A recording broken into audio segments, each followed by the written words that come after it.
दोस्तों आयुर्वेदा कहता है कि हमारी जो 70% बीमारियां होती हैं उसका रीजन है हमारा खराब पाचन। यानी कि अगर हमारा पाचन सही नहीं है तो इससे बहुत सारी बीमारियां हमें हो सकती हैं। अब ऐसे में बहुत ज़रूरी है कि हम कैसे अपने डाइजेशन को सुधारें, कैसे इसे इम्प्रूव करें, कैसे अपने पाचन को मजबूत बनाएं। दोस्तों आज के वीडियो में हम डिस्कस करने वाले हैं 10 ऐसे ही इम्पॉर्टेंट, इफ़ेक्टिव और नेचुरल तरीके जो कि अगर आप अपनी डेली लाइफ में फॉलो कर पाते हैं तो ट्रस्ट मी, गारंटी के साथ कह सकती हूँ कि ये जो 10 स्टेप है ना, आपके पाचन को बिल्कुल सुधार देंगे। आज के बाद आपका जो डाइजेस्टिव सिस्टम है इतना मजबूत हो जाएगा कि आप जो खाएंगे इजीली डाइजेस्ट कर पाएंगे एंड कभी भी आपको constipation, bloating, indigestion, loose motion ऐसा कुछ होगा ही नहीं।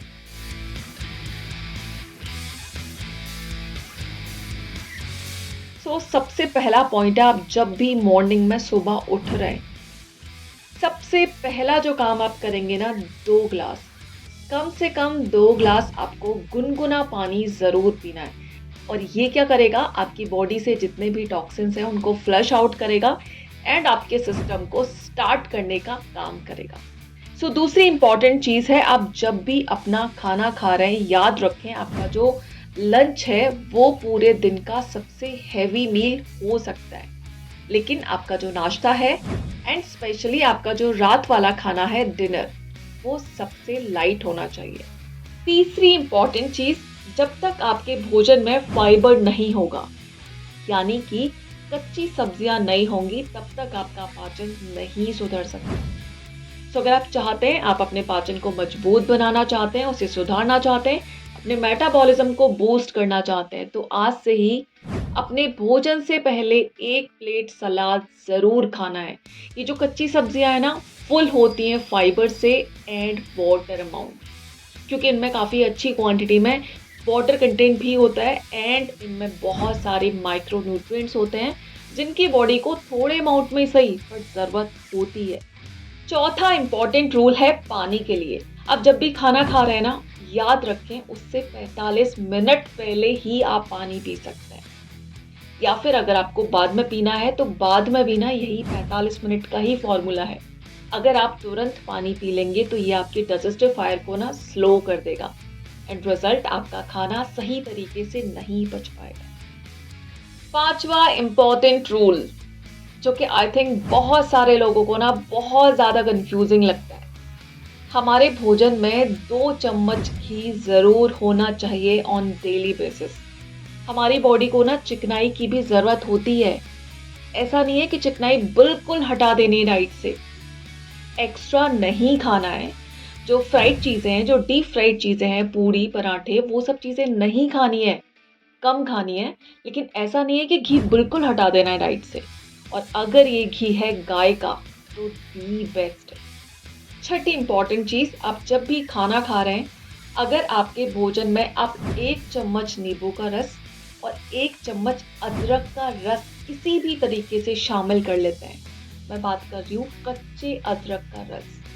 जो आप सब्जी में डाल रहे हैं वो एक अलग चीज़ है, उसे आप अच्छे से भून रहे हैं, वो उतना इफेक्टिव फिर नहीं रहता।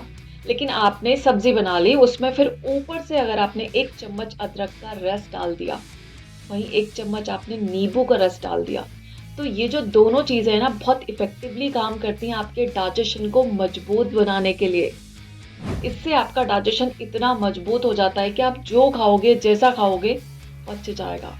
और जितना खाओगे उतना आपकी बॉडी को लगेगा, आपकी बॉडी ना उन सारे न्यूट्रिएंट्स को प्रॉपर तरीके से एब्जॉर्ब कर पाएगी।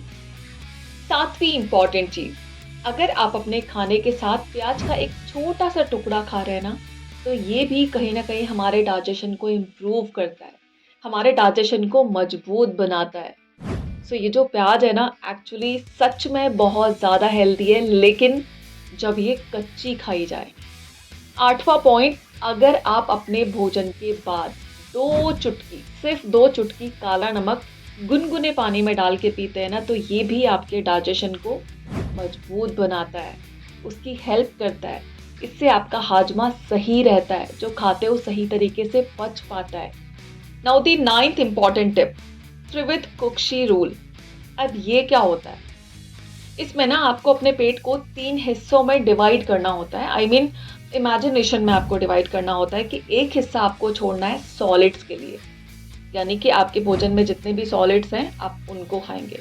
एक हिस्सा छोड़ना होता है आपको लिक्विड्स के लिए, कि ये जो हिस्सा है ना इसमें तो हम लिक्विड्स डालेंगे। और एक हिस्सा आपको खाली छोड़ना है ताकि उस हिस्से में ना आपने जो कुछ खाया है, जो कुछ पिया है, वो अच्छे से पच पाए। इन शॉर्ट अगर मैं कहूँ, जितनी आपको भूख है ना उसका सिर्फ आपको 70% ही खाना है। ये जो आप ओवरलोड कर देते हैं ना, इससे आपका डाइजेशन वीक होता है। नाउ दी 10th इम्पॉर्टेंट चीज, आप जब भी खाना खा रहे हैं कोशिश करें अपने हर मील के बाद थोड़ी सी सौंफ और थोड़ा सा गुड़ जरूर खाएं, क्योंकि ये जो सौंफ है ना आपके डाइजेशन को सही रखती है, उसे दुरुस्त रखती है। और खाना पचाने का काम ये जो गुड़ है ना बहुत अच्छे तरीके से करता है। सो ये ना आपके डाइजेशन को हेल्प करते हैं खाने को सही तरीके से पचाने के लिए। और अब बारी है उस इम्पॉर्टेंट बोनस टिप की, जो कि आपके डाइजेशन को पत्थर जितना मजबूत बना सकती है। और ये इतनी टेस्टी रेमेडी है, इतनी टेस्टी चीज़ है ना कि आप एक बार इसे खा लेंगे ना तो फिर आई नो इसके बाद ना आप इसे रोज़ अपने आप खाने वाले हैं। इसके लिए आपको क्या लेना है? इसमें आपको 1 किलो लेना है कच्चा आंवला, 1 किलो लेना है कच्चा आम।